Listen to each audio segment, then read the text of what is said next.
ठीक है, शुरू कर देना रिकॉर्डिंग। श्रीमद जी द्वारा रचित निरखी ने नवयोगना नामक पद्य की अंतिम दो पंक्तियों में आया है, पात्र बिना वस्तु न रहे, पात्रे आत्मिक आत्मिक ज्ञान, पात्र थवा से वो सदा ब्रह्मचर्य मदिपान। इस प्रकार आपने डिस्कनेक्ट कर दिया।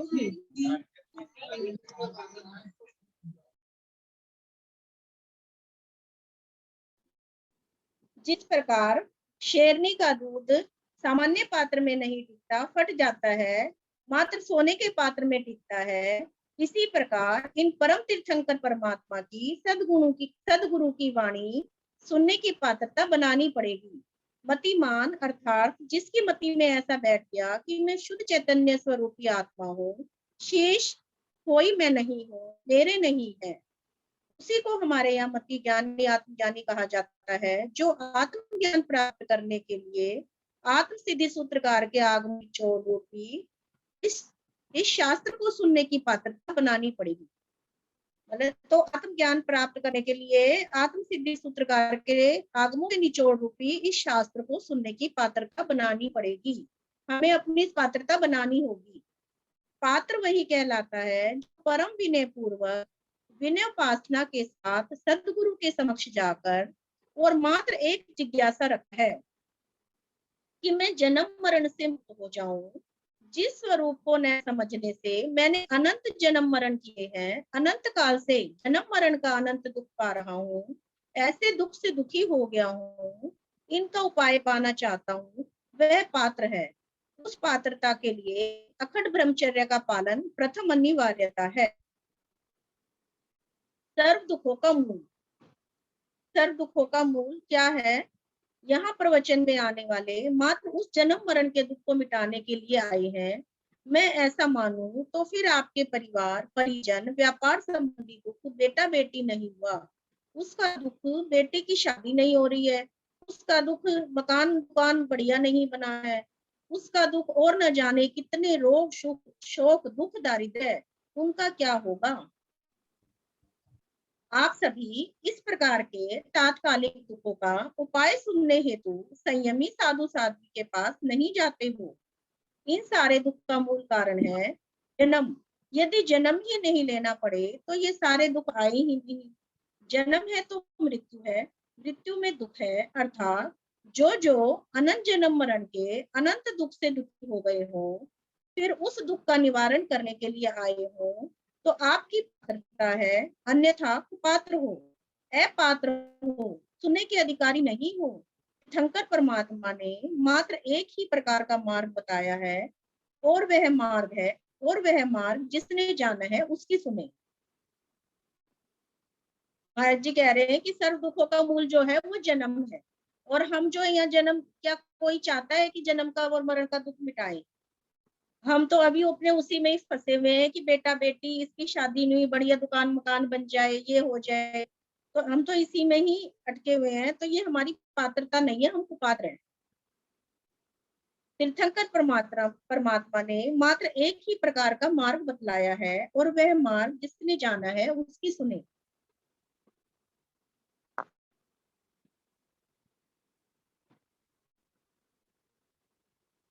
दृष्टांत दिया है इसमें।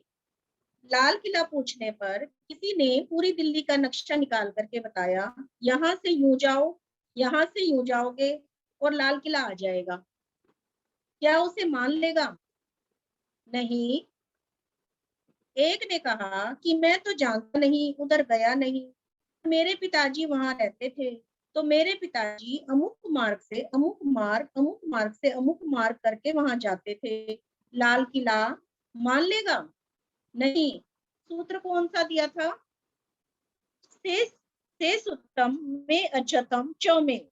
जैसा मैंने तीर्थंकर परमात्मा से सुना है, वैसा मेरे अनुभव में सत्य सिद्ध हुआ है, वह मैं तुम्हें सुनाता हूँ। प्रमाणिक कौन सा होगा? अनुभव सिद्ध।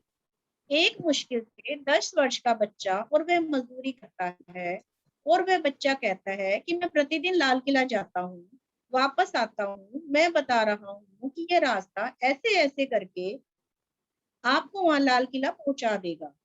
उसकी बात मानोगे जिसने उस मार्ग को जाना है, देखा है, पाया है।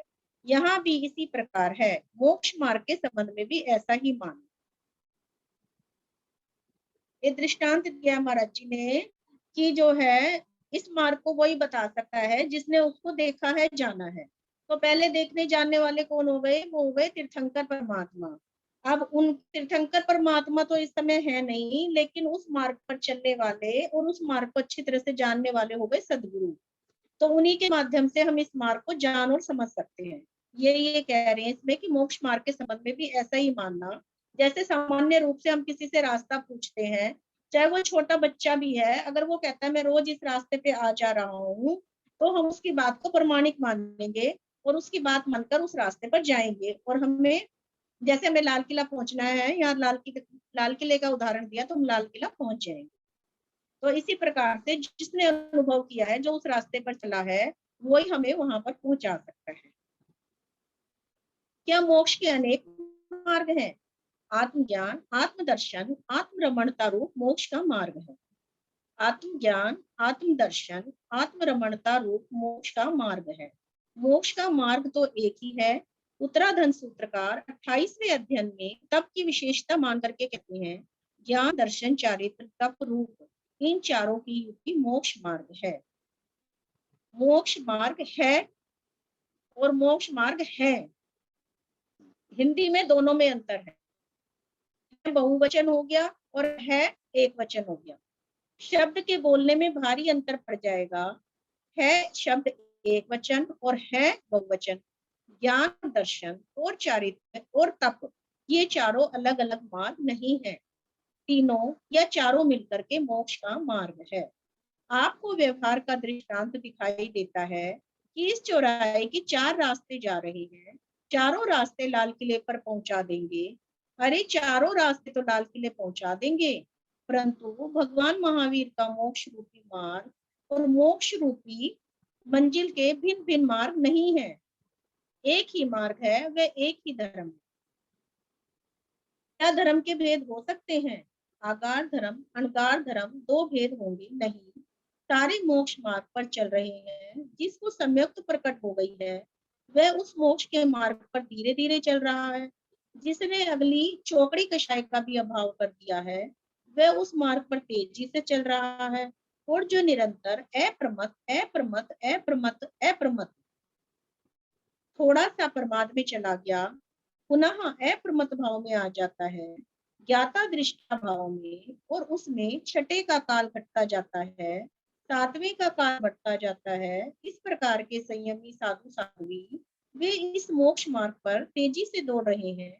मार्ग एक ही है, पथिक भिन्न भिन्न प्रकार की चाल से चल रहे हैं। दो मार्ग, दो धर्म नहीं है, धर्म के भेद नहीं होते। अब इसमें यही बता रहे महाराज जी, मोक्ष का मार्ग तो एक ही है। भगवान महावीर स्वामी ने तो एक ही मार्ग बताया है, लेकिन उस पर चलने वाले अलग अलग चाल से चल रहे हैं। संयमी साधु साध्वी भी जैसे धर्म के अलग अलग, कोई दिगंबरी, कोई श्वेतांबरी, इस तरह से अलग अलग जो है वो बनते जा रहे हैं, लेकिन जो नमोकार मंत्र है वो सबका एक ही है। तो इसी तरह धर्म तो एक ही है, मोक्ष का मार्ग भी एक ही है, उसमें भेद नहीं। वर्तमान भव की अमूल्यता, वर्तमान भव यानी जो इस समय चल रहा है। अनंत जी मनुष्य भव से ही मोक्ष गए हैं। सम्यक्त का पुरुषार्थ भी मात्र मनुष्य भव में ही होता है। देशता विरति और सर्वता विरति भी मात्र मनुष्य भव में ही है। देशता विरति का अर्थ होता है अणगा धर्म, जो हम छोटे छोटे पहचान ले लेते हैं उसको देश वृत्ति कहते हैं। और जो साधु का होता है वो सर्ववृत्ति होता है, जो संपूर्ण प्रकार से 5 महाव्रतों को धारण करती है। तो ये सब कुछ मात्र मनुष्य भव में ही है। ये आप कहते हो कि नहीं नहीं,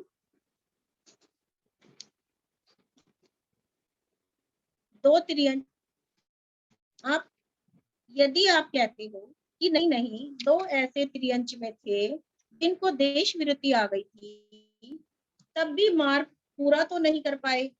अतः पूर्णता तो संयमी की ही होती है। यानी जो त्रियंच का पीछे आया ना, जैसे चंडकोशी का आया या मेंढक का आया, तो ये कह रहे महाराज जी की तब भी वो मार्ग पूरा नहीं कर पाए, क्योंकि पूरा मार्ग तो मनुष्य ही कर सकता है, मनुष्य भाव में ही हो सकता है। अतः पुण्यता तो संयमी की है, और मनुष्य भाव के बाद भी वो संयम ले, संयमी ही मोक्ष को जा सकता है, ऐसा संयमी कभी भी मोक्ष नहीं जा सकता। अंश वृत्ति लेने पर, अंश वृत्ति यानी कि थोड़ा सा संयम लेने पर भी मुक्ति नहीं हुई, अतः अन्य किसी भी भव से मुक्ति नहीं होती। देव गति के सर्वोत्कृष्ट सर्वार्थ सिद्धि के देव जगन्य उत्कृष्ट 33 सागरोपम आयु, वे भी निरंतर यह भाव करते हैं कि मैं कब मनुष्य बनूं और मुक्त हो जाऊं। सर्वार्थ सिद्धि का देव भी मनुष्य भव में आना चाहता है, और आप मनुष्य भव में हो, हम इस समय मनुष्य भव में हैं। अपना मूल पहचानो।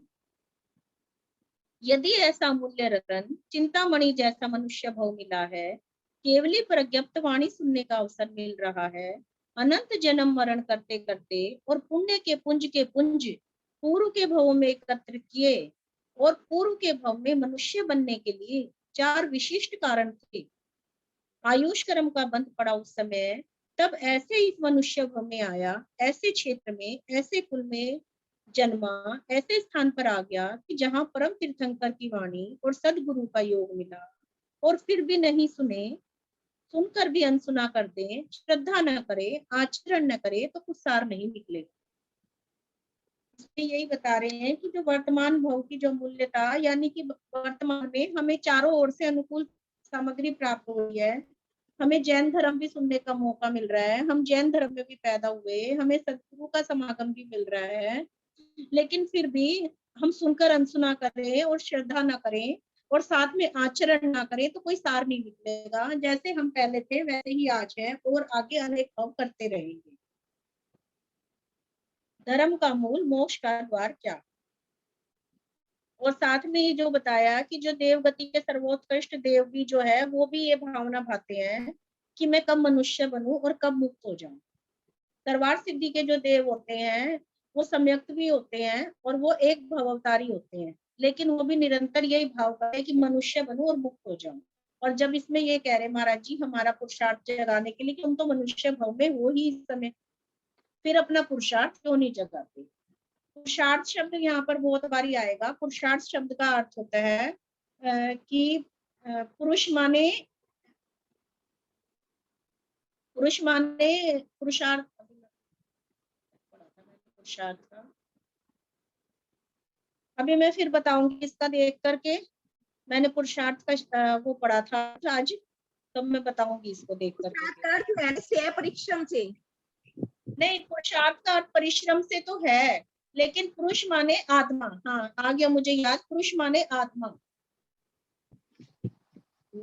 और आत्मा के लिए ही पुरुषार्थ। इसीलिए हमारे जो जैन आत्मों में बार बार पुरुषार्थ शब्द मिलता है।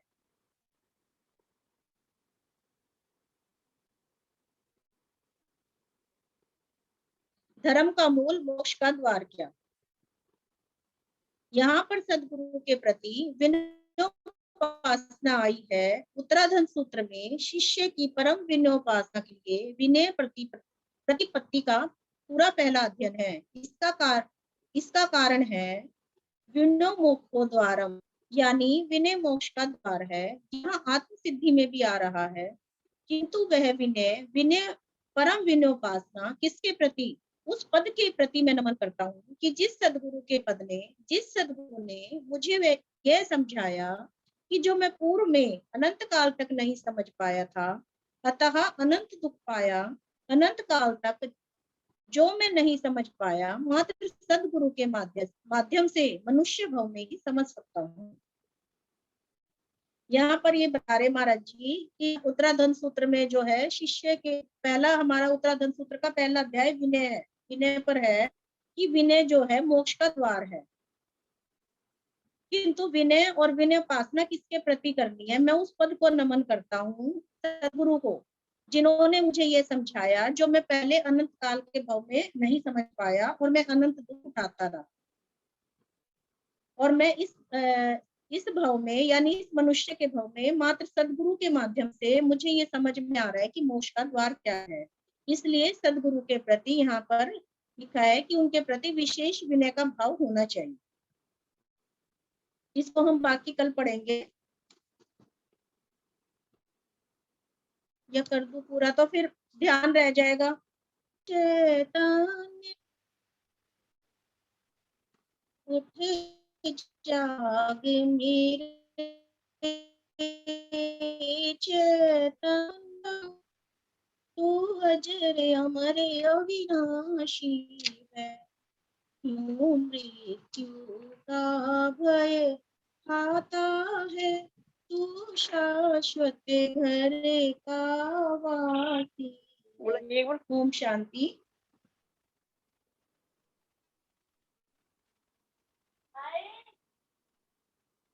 थोड़ी देर थोड़ी देर के लिए हम ध्यान करेंगे ओम आरम का, उसके बाद परिक्रमा करेंगे।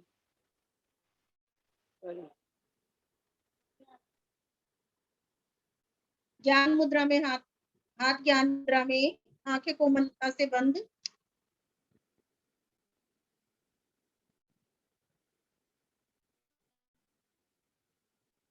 तीन चार गहरी लंबी सांस लेंगे।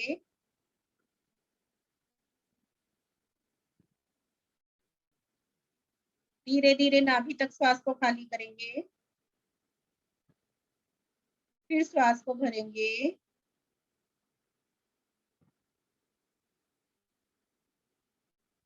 साथ में गिनती जोड़ लेंगे श्वास खाली करते हुए। ओम 1, ओम 2, ओम 3, ओम 4, ओम 5।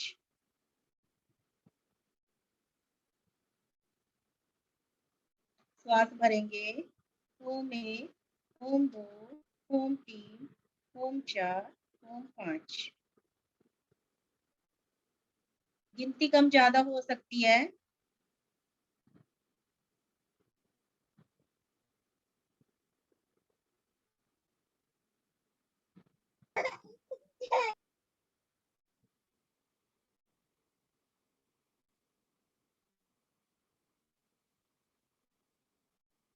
श्वास भरें, नाभि से शुरू करेंगे।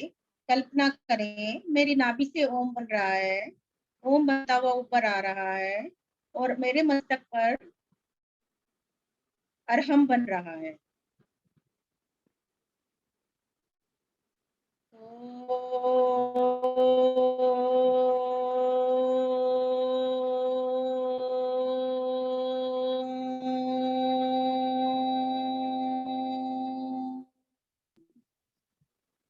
अरहम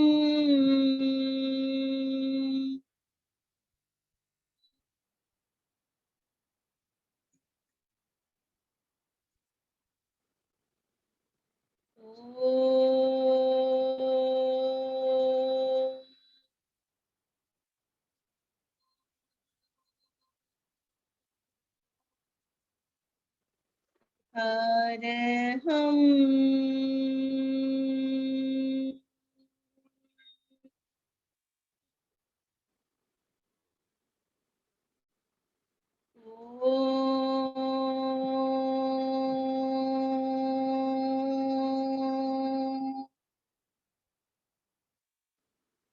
अरहम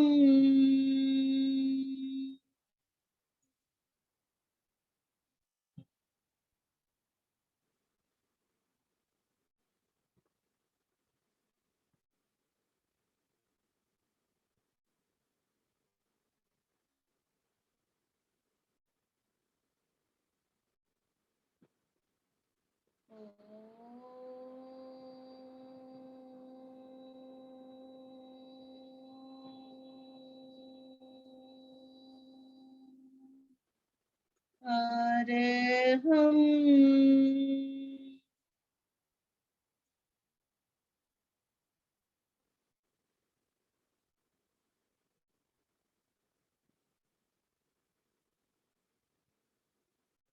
मैं आत्मा हूँ, परम शुद्ध आत्मा हूँ, शरीर से भिन्न आत्मा हूँ। देखें अपने आप को शव की भांति,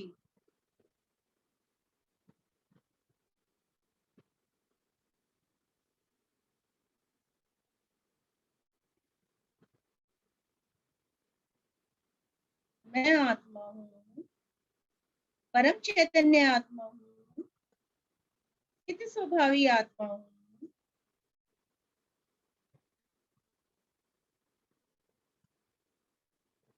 शुद्ध स्वभावी आत्मा हूँ,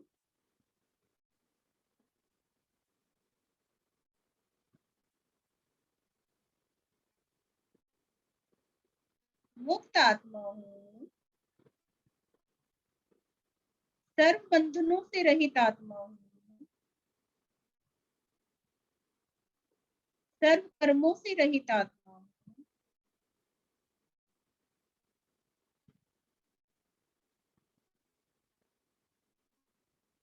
पूर्णता ज्ञानवान आत्मा हूँ,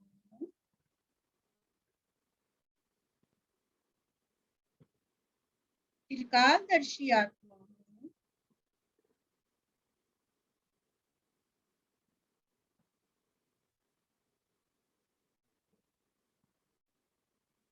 शरीर से अलग आत्मा हूँ, ये शरीर, इस शरीर के सारी इंद्रियां, इस शरीर के सारे संबंध मेरे नहीं, मैं इनका नहीं,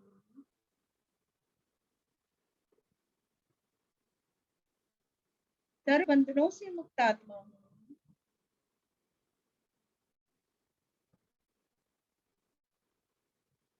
मोह रहित आत्मा हूँ, क्रोध रहित आत्मा हूँ, माया रहित आत्मा हूँ, शुद्ध बुद्ध चैतन्यमयी आत्मा हूँ, सिद्ध स्वभावी आत्मा हूँ,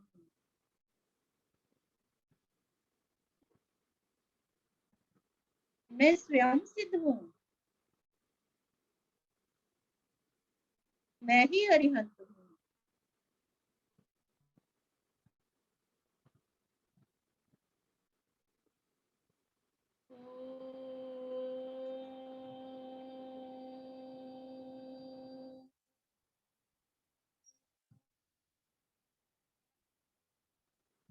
अरे हम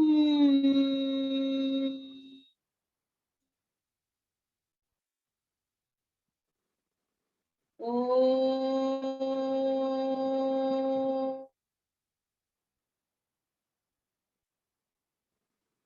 अरे हम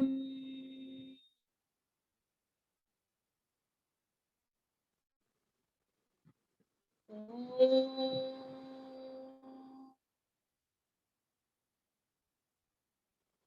अरे हम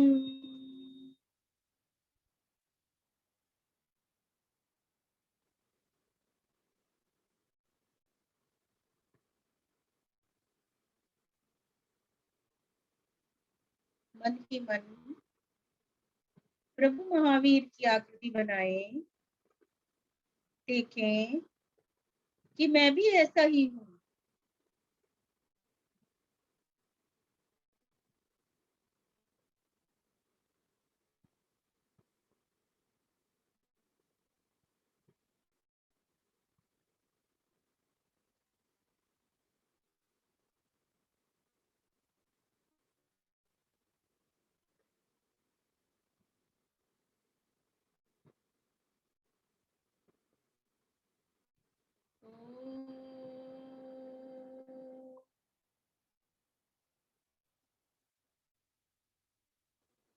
अरे हम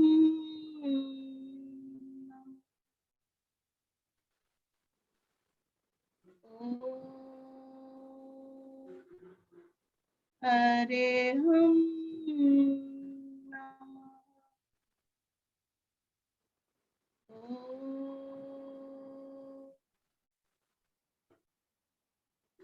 अरे हम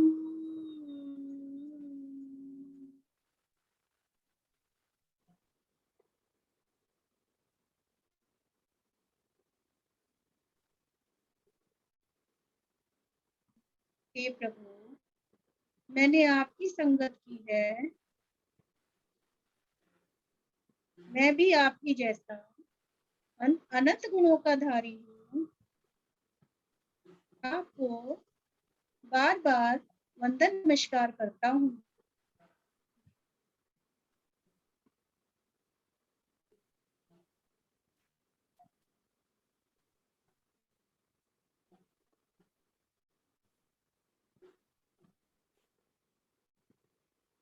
संपूर्ण जीव योनि से मेरा मैत्री भाव है।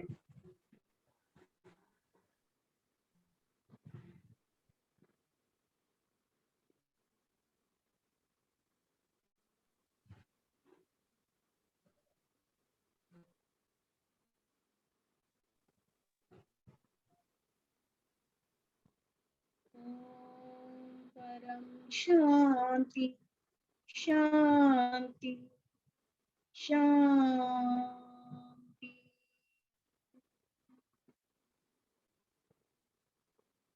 दोनों हाथों को जोड़कर प्रतिक्रमण पाठ बोलेंगे।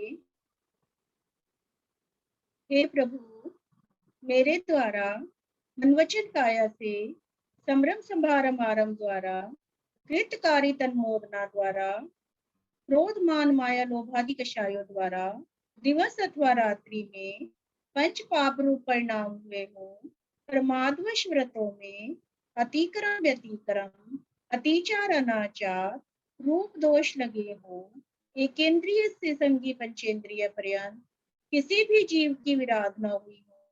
किसी भी जीव को मेरे द्वारा दुख पहुंचा हो, अपने उन सभी दोषों के लिए हृदय से क्षमा भाव पूर्वक प्रायश्चित करता हूँ। मेरे सभी दुष्कृत्य मिथ्या होवे। पंच परमेष्टि भगवंतों के चरणों में कोटि कोटि वंदन करते हुए यही भावना भाता हूँ, भविष्य में इन दोषों की पुनरावृत्ति कभी न हो, ऐसा पुरुषार्थ सदा रहे।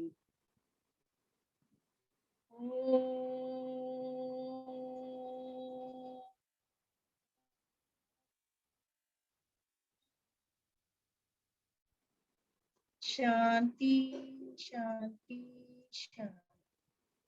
नमो अरिहंताणम, नमो सिद्धाणम, नमो आयरियाणम, नमो वज्रायाणम, नमो लोये सव्यस्थानम।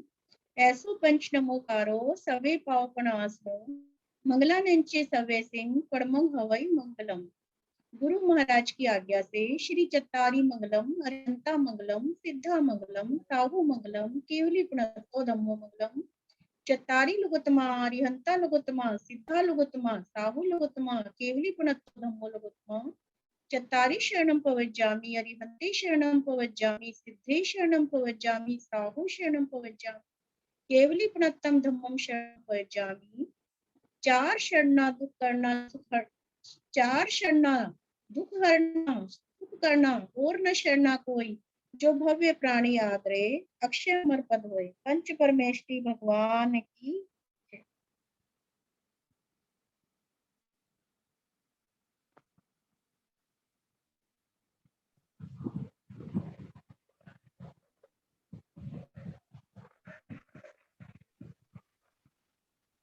बहुत